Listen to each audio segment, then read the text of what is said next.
Hey, so it is at the time of this recording, end of November, and we are only a few weeks away from the new year.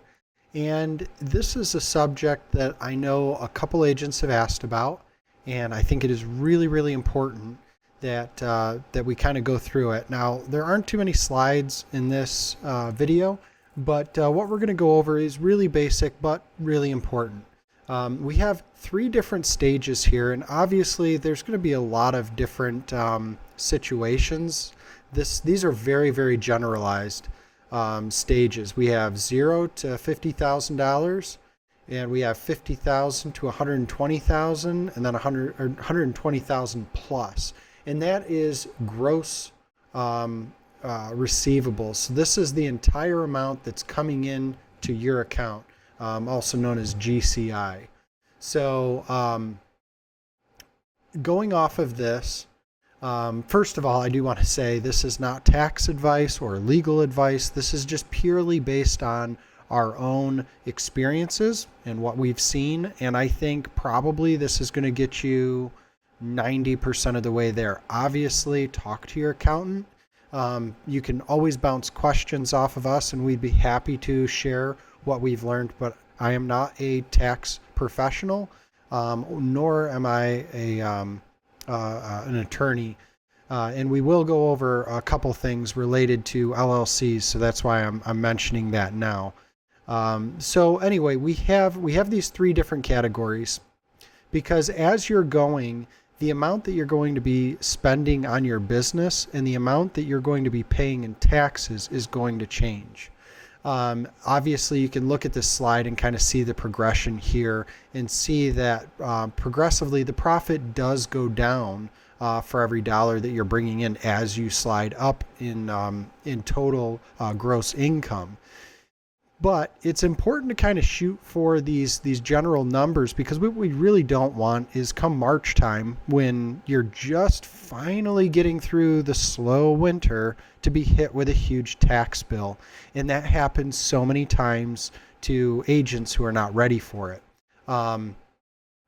So if you are just getting started, it is a really good idea to just set 15% aside for taxes. This is going to mainly take care of all of your payroll type taxes, payroll taxes being Social Security, Medicare, Medicaid, all those things that you would see on a paycheck stub. That's what you're going to be mainly paying here.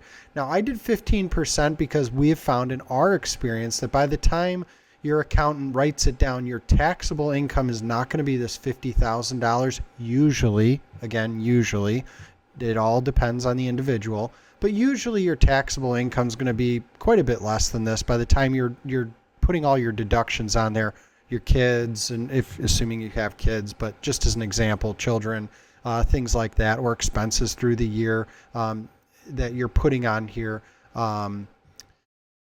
interest that you're writing off from your mortgage, things of that nature, student loan interest, things like that. So this number should end up getting quite a bit lower, and therefore reducing the total amount. But a good, just a ballpark figure would be 15% when you're in this stage of your business. As you grow between 50 to 120, obviously, that number is going to have to go up a little bit. Excuse me. However, it's right around this point that I would highly recommend talking to your attorney and talking to your accountant about getting an S Corp. Now, an S Corp allows you to file a couple different ways, and your accountant and attorney can go over that with you. But what it basically allows you to do is pay yourself a reasonable wage, so you're paying the payroll taxes only on that portion. Anything above that, you are going to actually have as business income, which is going to be taxed without the payroll taxes. I'm not going to get into the nitty gritty of it, but that can be thousands and thousands of dollars in tax savings in your pocket if you do that. And if you're above $50,000, you should be thinking about it at that point. So moving on to the third stage is around 120,000. You really are going to be at, tax-wise, 30%. You should just be setting 30% aside because that tax bill can really sneak up on you. Again, at all of these stages, if you have a very aggressive accountant, he should be able to work your profitability and bring down your taxable income quite a bit. So, and keep in mind that $120,000, you're taking 20% at this stage, and you're taking 20% of this right off the top. So this is not your taxable income here.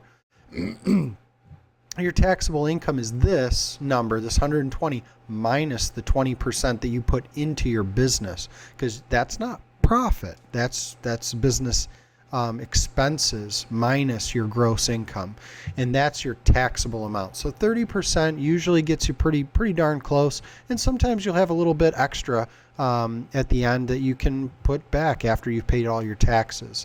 So that gets you in a good range here. Well, let's talk about the business expenses and the progression of those. The business expenses, at the early stages, really you're not going to have that much. And if you're in Zillow Flex, you're not really even looking at advertising expenses or anything like that. This is, keep your license current. This is maybe to get some signs or maybe to have some pictures done of a listing that you just got. 10% should cover all of that. Now, as you get a little bit bigger, obviously your expenses are going to go up. Maybe you're doing more listings, so you have more pictures, you're getting more Matterports done. You have some additional expenses at this point. 15% usually is going to cover that. CRMs, things of that nature that you may be adding to your business. But you shouldn't exceed 15 to 20% at this stage. Now, 120, this is where the business expenses can get a little unpredictable. Now, I did put in 20% here. If you are running a very lean business, you probably will get away with 20%, maybe even a little bit less. If at this point you are starting to really branch out, maybe you are bringing on a buyer's agent and starting like a small team, that's where your business expenses can get quite a bit larger. For example, our brokerage runs in the 35 to 40% range, depending on what time of year it is. Now, as an agent, there are a lot of expenses that you just don't have. So you're going to be running much leaner. But having a team, let's say you bring on a buyer's agent or somebody like that, that's where you're going to see this number probably grow to around 30% because you have to feed that buyer's agent. You have to have advertising. You're going to have to spend some money to keep that lead flow up. So it really, at this stage, it really depends on the type of business you want to run. If you're going to just be you and only you, you're probably going to get away at 20, 23, 24%. If you want to grow exponentially and bring people on and have some buyer's agents, maybe even, things of that nature. You want to grow a small team. That's where this number might go up a little bit. But this should give you kind of an idea of the growth. This is a very, very basic idea here. And each one of your situations is going to be different.